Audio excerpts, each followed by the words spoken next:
Thank you very much. Great to be with you as always, and greetings to everybody. I want to flip the question just to start, which is to say that without peace, we don't have a chance for sustainable development. Peace is a prerequisite, and war destroys everything that we're trying to accomplish. So the fact that we have two raging wars, and in your neighborhood, unfortunately, is really a point where I'd like to start. I'm actually speaking to you from the UN, and I'll be testifying in the UN Security Council in an hour, and I'm going to be emphasizing the point that the UN Security Council has to do its job and enforce peace in Israel and Palestine and enforce peace in Ukraine. Without that, we're just lost. All of our political attention, finance, and destructive power is moving in the wrong direction. In the case of the Israel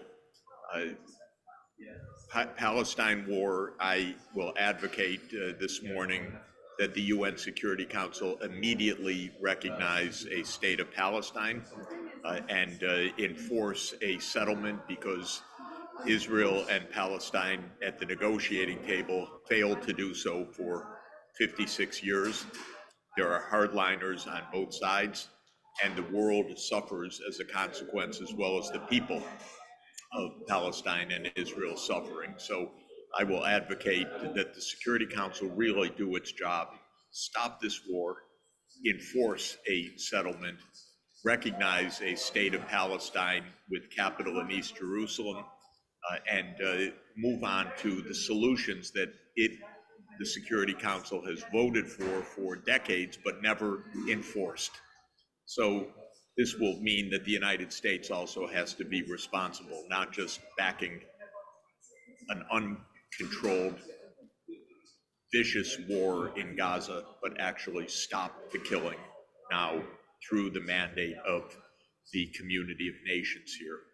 Similarly, the war in Ukraine could stop immediately if the United States and NATO forces would just declare that NATO will not attempt to enlarge to Ukraine. That has been the underlying cause of war all along, ever since the war started in February 2014, and it is the main reason why the war continues. Russia will not stop fighting if the US keeps insisting on NATO enlargement. So we need to actually reach a political settlement. So I want to say these things because really what we're trying to do is being derailed completely by the mindlessness of our geopolitics.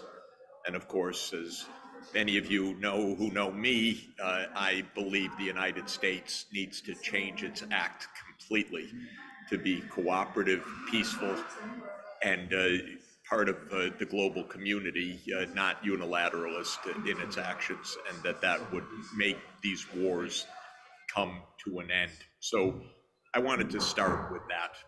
Now, let's assume that my speech is so compelling in an hour that these wars stop this afternoon. Then what would we do?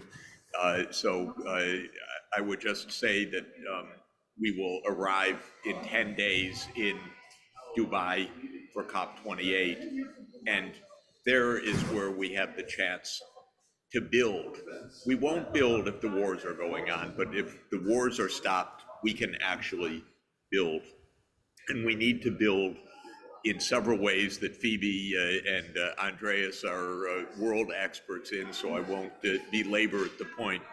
But we need long-term strategies that combine energy transformation and climate resiliency. And these are strategies for public investment in infrastructure and in a zero carbon energy system.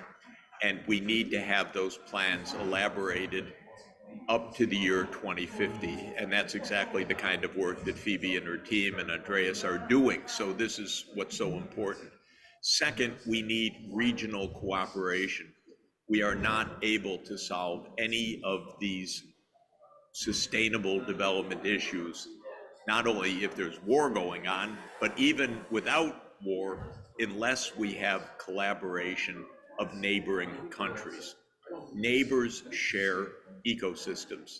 The Eastern Mediterranean shares an ecosystem. It shares a growing crisis of drier drier climate, higher temperatures, and all that that entails. It shares renewable energy resources.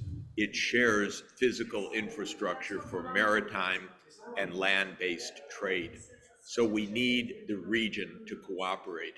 And that's why with Phoebe, we're very eager to pull together the leaders of the Eastern Mediterranean and the Middle East to help them to understand that not only is this challenge absolutely phenomenally large and complex and needing long-term plans, but it needs regional plans, and it means cooperation of countries that are not cooperating very well right now, but they could cooperate for climate solutions. So this is, in a way, how sustainable development can help build peace, not only by relieving the crises that we face, uh, stopping the environmental migration and desperation, but also getting governments to work together to understand that Israel should be working with its Arab partners. Can't do that if it's bombing Gaza. It has to make peace. Can't do that if there's no Palestinian state. But it needs to be cooperating with the Arab countries. And the countries of any region in the world need to work together to solve these very pressing and practical problems. That by itself will build peace, because there's nothing like collaboration to build long-term trust. And long-term trust is the fundamental social capital that makes for peace. So the agenda is right. Let's hope that somehow in the coming days we have a ceasefire, we have a pause, we move to the political solutions that are needed, and we can meet in Dubai with some hope that we can turn our attention away from the devastation of war to the building of sustainable development. So just a few quick thoughts with you this morning or this afternoon in Athens, and thank you for letting me be with you.